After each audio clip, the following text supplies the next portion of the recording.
Millions of families are struggling with the cost of living crisis, but things are only going to get worse. Yeah, pressure's on the government to do more to help people cope. The Chancellor's spring statement is tomorrow. Joining us is the Minister for Small Business, Paul Scully, and we'll get onto that in just a moment. I just want to talk to you first, Mr Scully, about these absolutely shocking reports about what's happened with the P&O staff.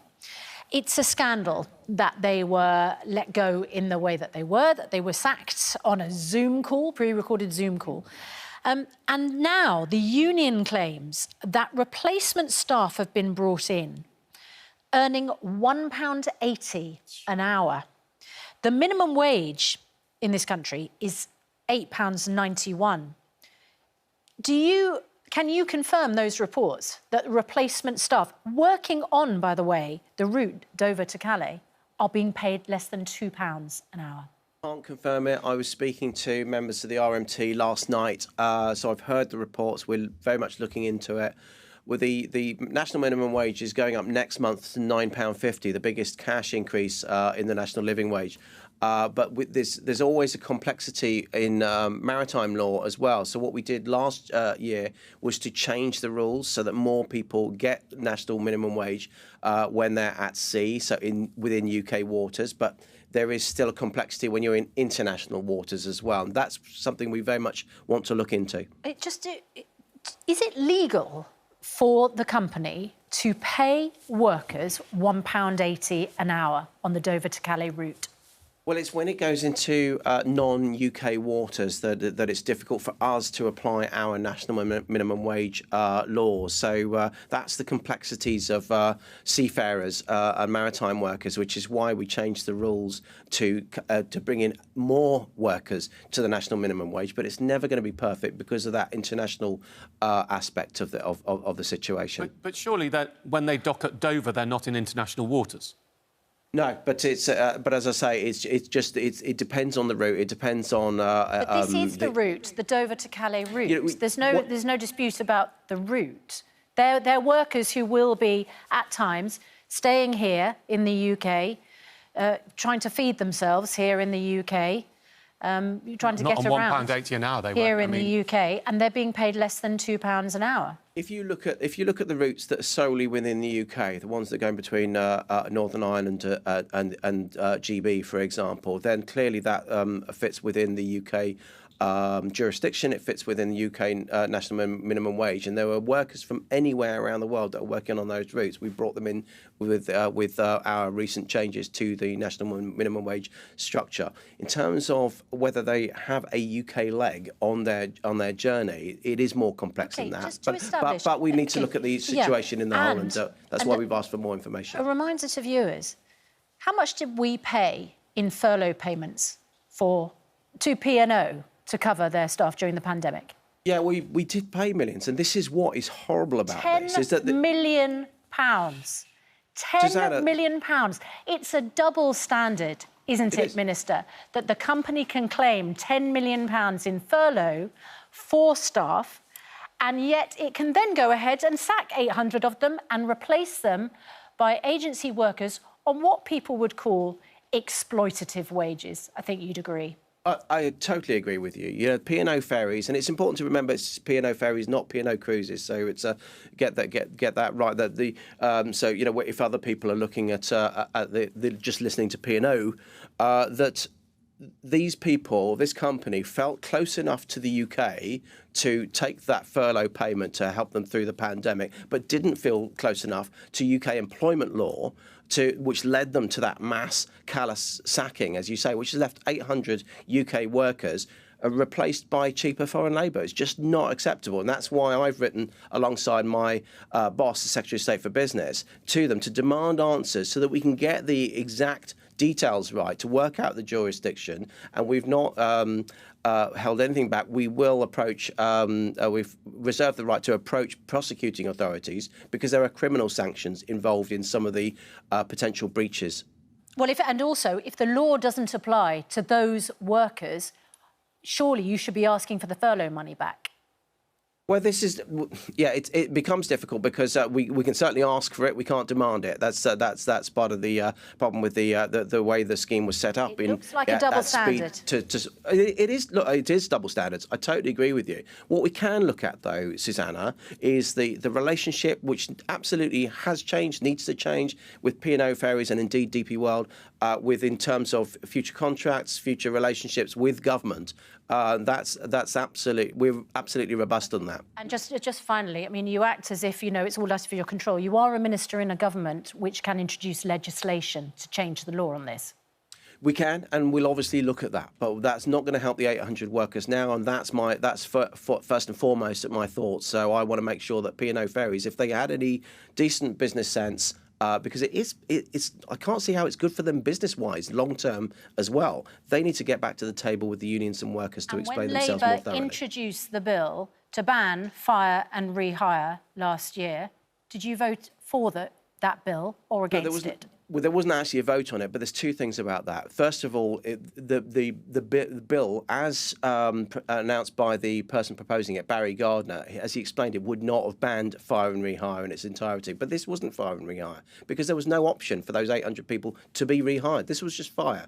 It was a mass callous sacking, and we believe that they have already ignored laws that are already in place. We don't need new laws necessarily. We need to enforce the ones that are here. And that's exactly what we're going to do. We understand there was a vote. Sorry, Mr Scully, can we just get this clear? There was a vote and Conservative MPs were voted against that bill. Are you saying there was never a vote held? There wasn't a vote. It's a Friday morning. It was a private member's bill. Yes. Was it October? And no, there was no vote on it because of the way private members' bills work on a Friday. So it ran out of time, effectively.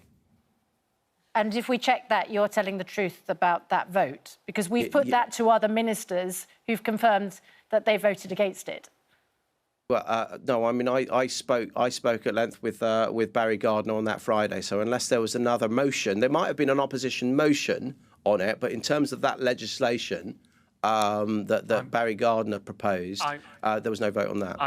As we don't know the answer, I'm going to move on to a different subject.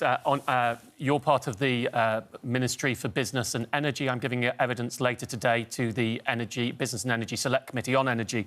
I want to go a few very specifics that I'll be talking about later to get your answers now. The first one is home heating oil and LPG that affects millions of people in rural Britain. Unlike gas and electricity, there is no price cap. I just want to read, I've been going through some of the responses to the tweets on that. James Jackson, to fill our 1,000-litre tank, it's gone from 580 quid in November 21 to £1,400 last week. Vicky Jackson, probably no relation, last month oil price in Lincolnshire was 65p a litre. It's now £1.35. And another Jackson, by coincidence, Joe Jackson, we can't even get a quote. They'll take an order but can't tell us what we'll pay as they just don't know what the price will be. Why isn't heating oil and LPG under a price cap? Why isn't there any regulation? They are not governed by Ofgem. And this isn't new. I've been saying this for a decade, but now it's coming home to roost. Are you going to do something about it? Well, this is something we'll definitely... I've been listening to people citing exactly the same sort of increases in their heating oil. And it's definitely something we'll take away. I will be speaking to my colleague, the Energy Minister, Greg Hands, later on today about this, relaying that to him.